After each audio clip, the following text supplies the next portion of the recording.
O Senhor esteja convosco. Proclamação do Evangelho de Jesus Cristo segundo João. Naquele tempo, os discípulos disseram a Jesus: Eis que agora falas claramente e não usas mais figuras. Agora sabemos e conhecemos tudo o que não precisas que ninguém te interrogue. Por isso cremos que viestes da parte de Deus. Jesus respondeu: Credes agora? Eis que vem a hora e já chegou, em que vos dispersareis, cada um para o seu lado, e me deixareis só. Mas eu não estou só, porque o Pai está comigo. Disse-vos estas coisas para que tenhas paz em mim. No mundo tereis tribulações, mas tende coragem. Eu venci o mundo. Palavra da salvação.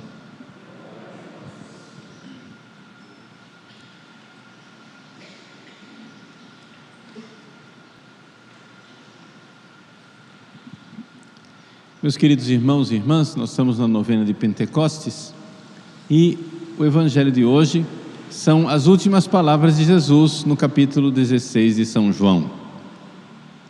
Jesus está na última ceia. E no capítulo 17, ele vai iniciar a sua grande oração sacerdotal, em que ele reza, ele pede a Deus por nós. É belíssimo nós vermos nessa grande oração do capítulo 17, Jesus rezando por nós. É nós entrarmos na intimidade de Cristo, de ver Ele falando de nós para o Pai. Mas, neste finalzinho aqui do capítulo 16, ele está na última ceia.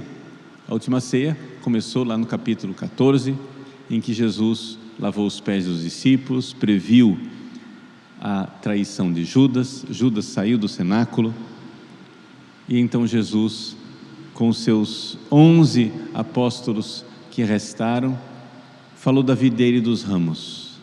Permanecei em mim. Chamo-vos amigos. E então, dentro deste clima de intimidade com os seus discípulos fiéis, Jesus começa a falar do Espírito Santo, do Paráclito que virá. E Jesus diz assim: olha, eu falei para vocês, mas tudo que eu falei, é como se Jesus disse, estou parafraseando aqui, né? É como se não tivesse adiantado nada. Por quê? Porque vocês ainda não têm o Espírito Santo, né? Ainda tenho muitas coisas. Eu ensinei vocês, mas quando vier o Espírito Santo, vocês entenderão. Se nós olharmos isso, o capítulo 16 como um todo, vocês vão ver que isso é um grande mistério. Por quê? Vejam só, nós temos aqui, diante de nós, o mais perfeito mestre, o mais perfeito pedagogo, o professor que ninguém poderia desejar um melhor, Jesus. Ninguém pode dizer que Jesus não era um bom pedagogo, que ele não sabia ensinar. Jesus é Deus, Deus que se fez homem, não é? A gente não pode chegar e dizer assim: Jesus, você não ensinou direito. E Jesus responde: vocês têm que ter paciência, eu quebrei o galho, eu fiz o que eu pude.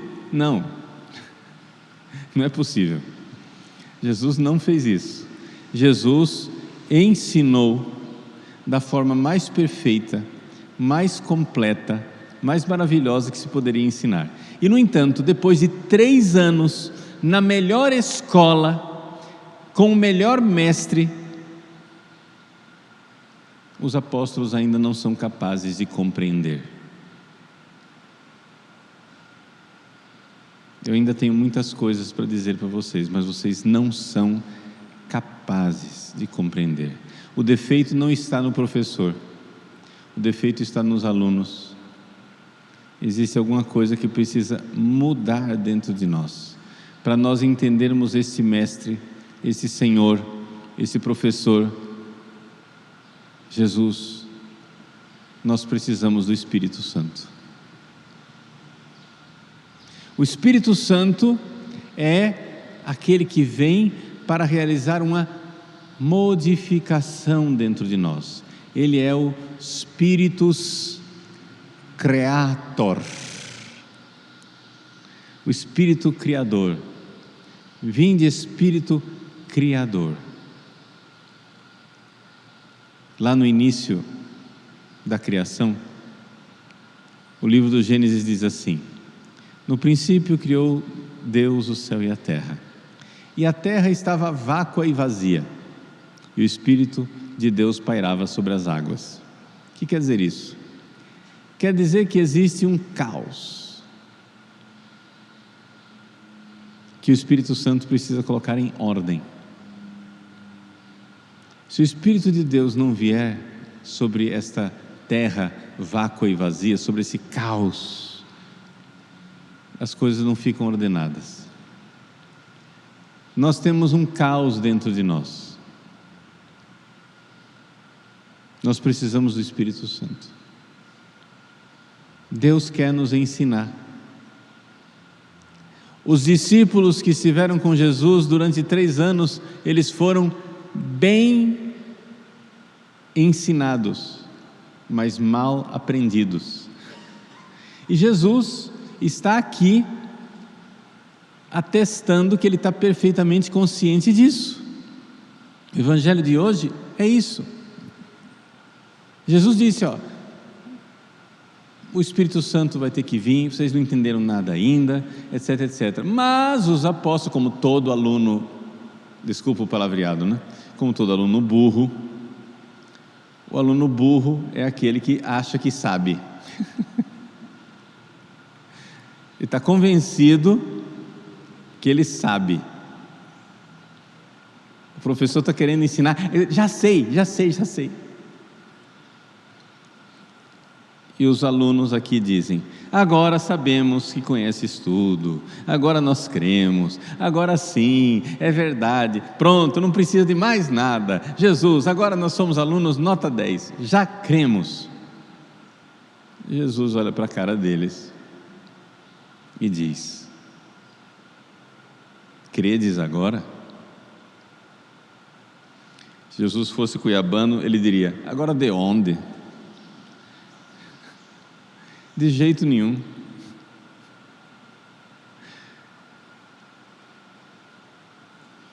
A prova de que vocês não creem profundamente é que vai vir a provação do mundo.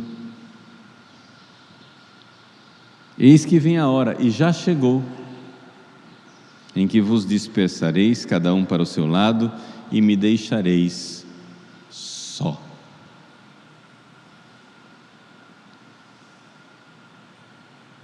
Não vai dar certo. Sem o Espírito Santo não vai dar certo. Meus queridos, Jesus, Mestre e Senhor, 3 anos. A solução não está somente no Mestre, está no fato de que é necessário fazer uma modificação nos discípulos, uma criação. O Espírito Criador precisa transformar este caos que está dentro de nós. Nós precisamos nos dispor a uma transformação que só o Espírito Santo pode fazer.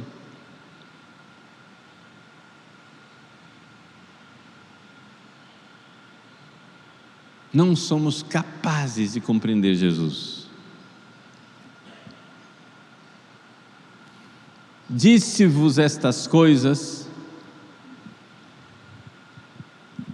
para que tenhais a paz em mim.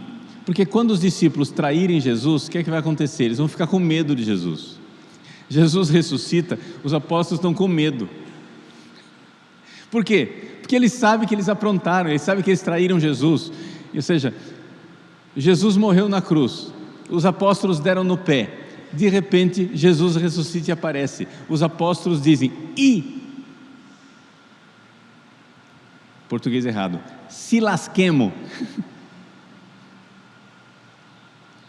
Por quê? Porque Jesus vai vir para vingar, Jesus vai vir para mostrar os sem vergonhas que nós fomos, Jesus vai vir para nos incriminar, Jesus vai vir para nos condenar. Estamos perdidos, porque nós aprontamos, fizemos uma traição horrorosa.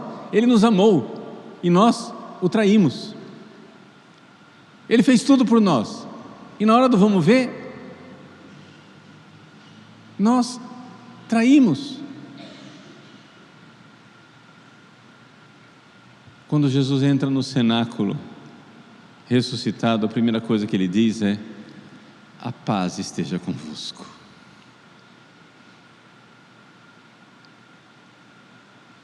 Tem vários sentidos essa frase, mas um dos sentidos importantes dessa frase é: não se inquiete o vosso coração. Eu não vim aqui para condenar. Você traiu Deus?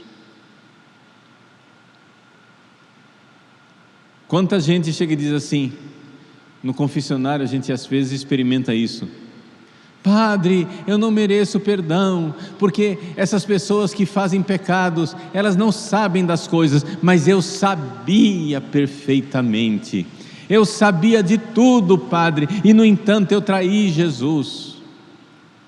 Eu não mereço perdão. Pois é, os apóstolos também não. Os apóstolos ficaram 3 anos com Jesus, na intimidade. Chamo-vos amigos.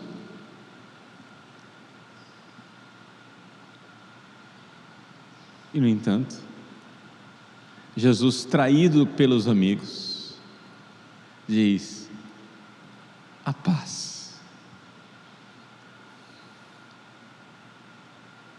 A paz, meu amigo. Eu tenho certeza que a traição dos apóstolos doeu mais no coração de Jesus do que as chicotadas dos soldados de Pilatos. Eu tenho certeza que a traição dos apóstolos doeu em Jesus muito mais do que os pregos, do que a coroa de espinhos, do que a cruz nas costas. E apesar desta traição, desse desamor com que tu, meu amigo e companheiro, voltaste contra mim o teu calcanhar, apesar dessa traição, Jesus olha para eles e diz: a paz. Disse-vos estas coisas para que tenhais a paz. Jesus está anunciando uma traição horrorosa e está dizendo: eu estou anunciando essa traição que vocês farão para que vocês fiquem em paz. Sabe por quê? Porque sem o Espírito Santo é isso que dá. Nós precisamos do Espírito Santo. Então, meus irmãos, nessa novena de Pentecostes, tenhamos a humildade para pedir o Espírito Santo. O Espírito Santo é, para usar assim uma comparação, ele é seduzido pelas nossas mãos vazias. O Espírito Santo não pode ver ninguém humilde, que ele se derrama naquele coração humilde. Os apóstolos aqui na última ceia não receberam o Espírito Santo porque são soberbos, porque estão dizendo: agora sim nós cremos, agora nós somos os caras. E Jesus os humilha, porque como bom mestre e Senhor, Ele põe o dedo na ferida, mostra a nossa soberba e diz: vocês vão me trair, mas fiquem em paz, está de boa, eu sei quem vocês são, eu sei que vocês não merecem confiança, mas mesmo assim eu escolhi vocês, porque o Espírito Santo vai vir, e ele virá se vocês forem humildes. O soberbo Judas se enforcou, os humildes como Pedro e os outros apóstolos bateram no peito, choraram, pediram perdão e receberam o Espírito Santo. Nós precisamos do Espírito Santo. E o caminho para recebermos o Espírito Santo é esta humildade. Humilhai-vos debaixo da poderosa mão de Deus. Lançai sobre Ele as vossas preocupações. Ele tem cuidado de vós. Seja humilde, seja pequeno, menos.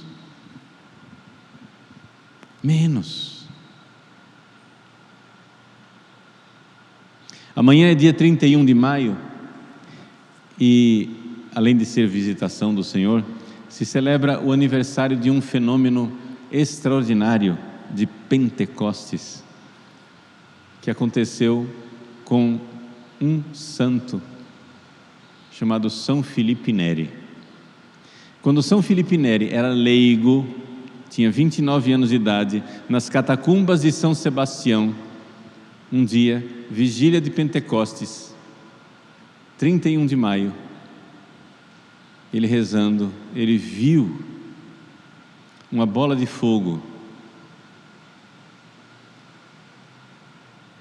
e essa bola de fogo entrou pela boca dele, e foi até o seu coração, e o coração de São Filipe Neri aumentou de tamanho, ardendo de amor.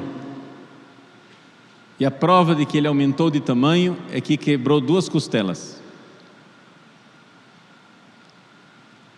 Estou contando essa história para vocês entenderem que o relato de Pentecostes, que fala lá que Nossa Senhora e os apóstolos estavam no cenáculo, viam uma bola de fogo, depois as línguas de fogo na cabeça dos apóstolos, isso não é historinha da carochinha, isso aconteceu historicamente de fato. Aconteceu com São Filipe Neri algo semelhante. São Filipe Neri, meus queridos, isso é certeza que aconteceu, sabe por quê? Porque inúmeras e incontestáveis testemunhas diziam, tem alguma coisa diferente no coração de São Filipe Neri. Eles viam a deformação. São Filipe Neri, durante toda a sua vida, ele sentia um calor enorme no peito. Ele tinha dificuldade. Ele chegou, tem inclusive uma dispensa do Papa, porque o Papa passou uma lei que os padres naquela época tinham, para atender a confissão, tinham que usar sobrepeliz. São Filipe Neri, que sentia muito calor, disse para o Papa: Santidade, eu não consigo pôr mais um pedaço de pano em cima do meu couro.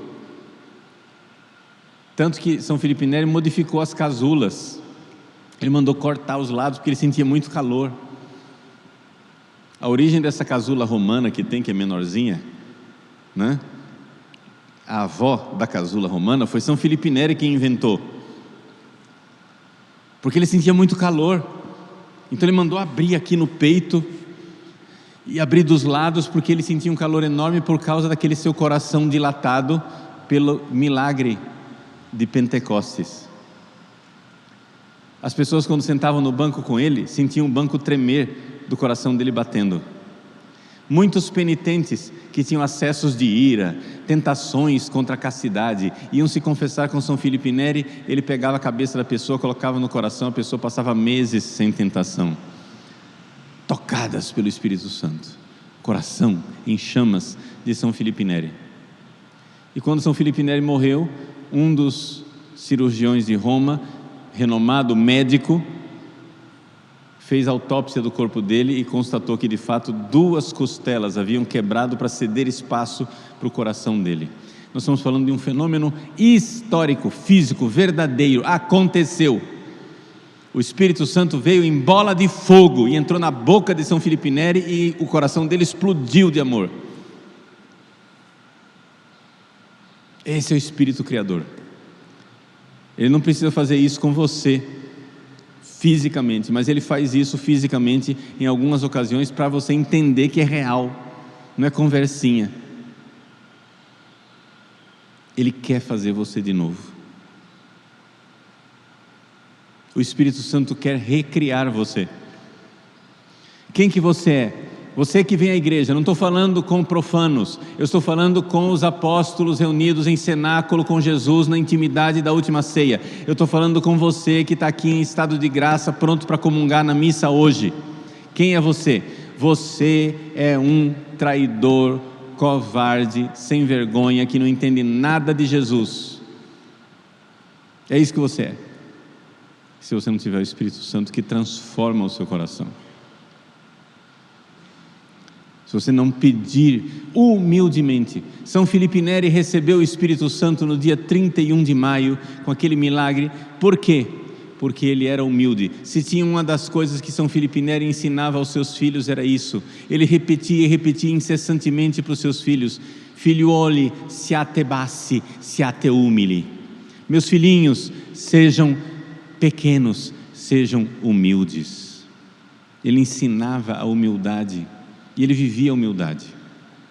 São Filipe Neri, com esse milagre de Pentecostes, entrou na 7ª morada. Ele, leigo, santo de 7ª morada, não queria ser padre porque não se achava digno. O confessor dele obrigou ele a ser padre.